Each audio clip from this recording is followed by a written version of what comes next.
14 বছর পর চুয়াডাঙ্গা জেলা বিএনপির সম্মেলন, যোগ দিয়েছেন মির্জা ফখরুল।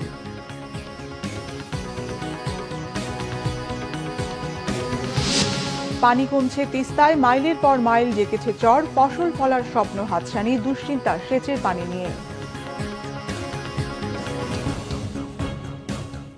দেখছিলেন ক্রাউন সিমেন্ট সংবাদ শিরোনাম, এবারে বিস্তারিত। দীর্ঘ 14 বছর পর চুয়াডাঙ্গায় হচ্ছে জেলা বিএনপির সম্মেলন। শহরের ঐতিহাসিক টাউন ফুটবল মাঠে হচ্ছে এই সম্মেলন। এ নিয়ে জেলা বিএনপির নেতাকর্মীদের মধ্যে ব্যাপক উচ্ছ্বাস দেখা যাচ্ছে। এরই মধ্যে মাঠে নেতাকর্মীদের উপস্থিতি চোখে পড়ার মতো। সম্মেলনে বক্তৃতা করবেন বিএনপি মহাসচিব মির্জা ফখরুল ইসলাম আলমগীর।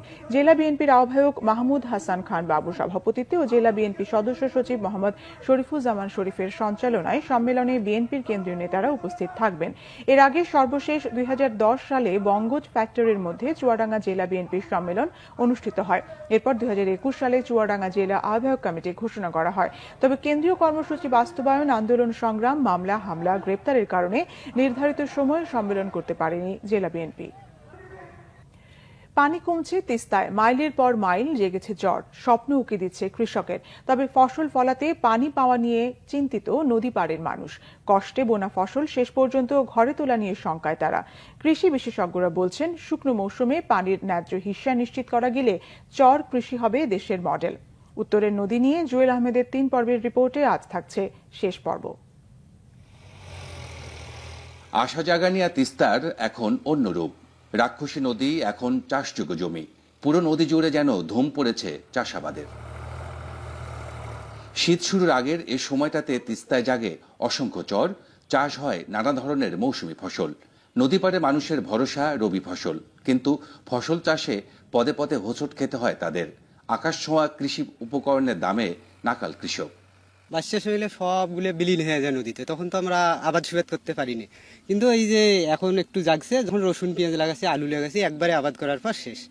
বন্যা খরার সাথে যুদ্ধ করা তিস্তাবাসীকে নদী কখনো কাঁদায়, কখনো হাসায়। নিরন্তর যুদ্ধ চলে এখানকার কৃষকদের। তিস্তার পানির অধিকার আদায়ের অপেক্ষা শেষ হয় না তাদের। ভালো লাগে আমার কাছে আবাদ করা লাগে, টাকটুক একটু করি। মেশিনের 200 টাকা পানির ঘন্টা, সে পানির টাকা না দিলে পানিটা কিনে নেবো। সার পানির যা দাম, তেলের দাম, আমরা যদি পানিটা ঠিক মতন পাইতাম, নদীর প্রবাহ মানে যে পানিটা পাওয়া যায়, এটা যদি আমার সঠিক মতো বন্টন হইতো তাহলে আমাদের অনেক সুবিধা হইতো। কৃষি বিশেষজ্ঞরা বলছেন, সমন্বিত উদ্যোগ ও তিস্তার পানি প্রাপ্তির নিশ্চয়তা পেলে চর কৃষি হবে দেশ সেরা। এই তিস্তা নদী যদি আমাদের পানির প্রবাহ সঠিক থাকে, বিশেষ করে আমাদের শুকনো মৌসুমে পানির প্রবাহ সঠিক থাকলে কিন্তু সেই পানিটাকে আমরা কিন্তু সেচ কাজে ব্যবহার করতে পারি, উৎপাদন খরচ কমে যাবে। পরিসংখ্যান বলছে, কৃষি অঞ্চলের 5 জেলায় 434 চরে 82,000 হেক্টরে 34 ধরনের ফসল ফলে। গড় উৎপাদন হয় 10 লাখ টন। টাকার অঙ্কে যার মূল্য প্রায় 1,000 কোটি। কমছে পানি, জেগেছে চর। আগামীর স্বপ্ন বুনছেন তিস্তাপাড়ে মানুষ। মৌসুমী ফসল চাষে ব্যস্ত সময় পার করছেন অনেকেই।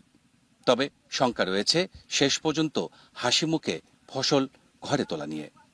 জুয়েল আহমেদ, বাংলা ভিশন, কাউনিয়া, রংপুর।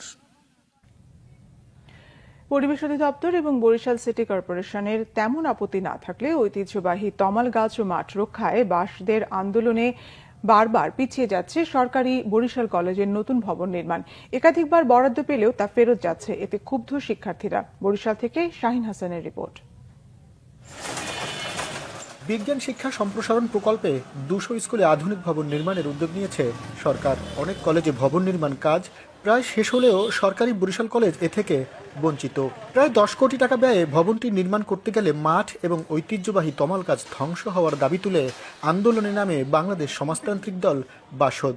বিকল্প স্থান থাকার পরও খেলার মাঠ ধ্বংস করে ভবন নির্মাণ করা হচ্ছে, যেটা সুস্পষ্টভাবে পরিবেশ আইনেরও বিরুদ্ধে যায় এবং ওই এলাকার জনগণের জনস্বার্থেরও বিরুদ্ধে যায়। আমাদের শিশু কিশোরদের জন্য খেলার মাঠ নাই, যে মাঠ আছে সেটাকে ধ্বংস করে এই ভবন নির্মাণ, আমরা অবশ্যই এর বিরোধিতা করি।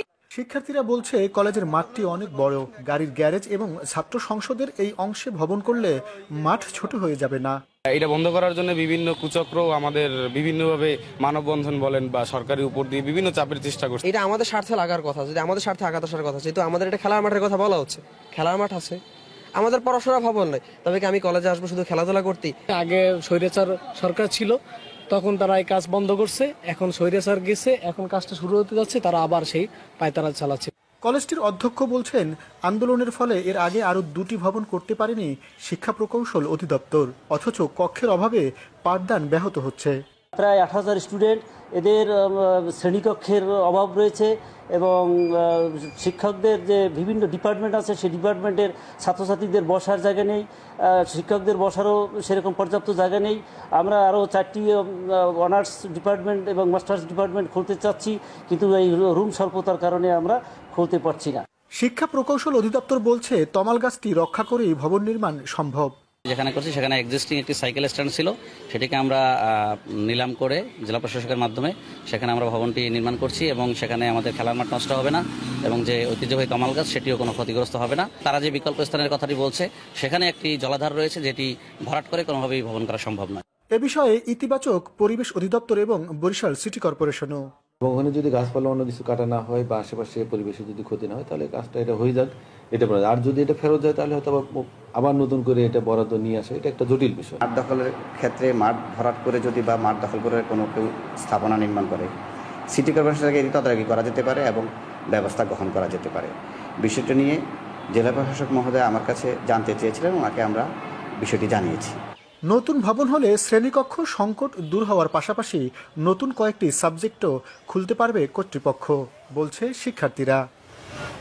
শাহিন হাসান, বাংলা ভিশন, বরিশাল। এই ছিল এখনকার মতো। পরের সংবাদ দুপুর 2টায়, এর আগে 1টায় রয়েছে নিউজ টপ 10, দেখার আমন্ত্রণ রইল।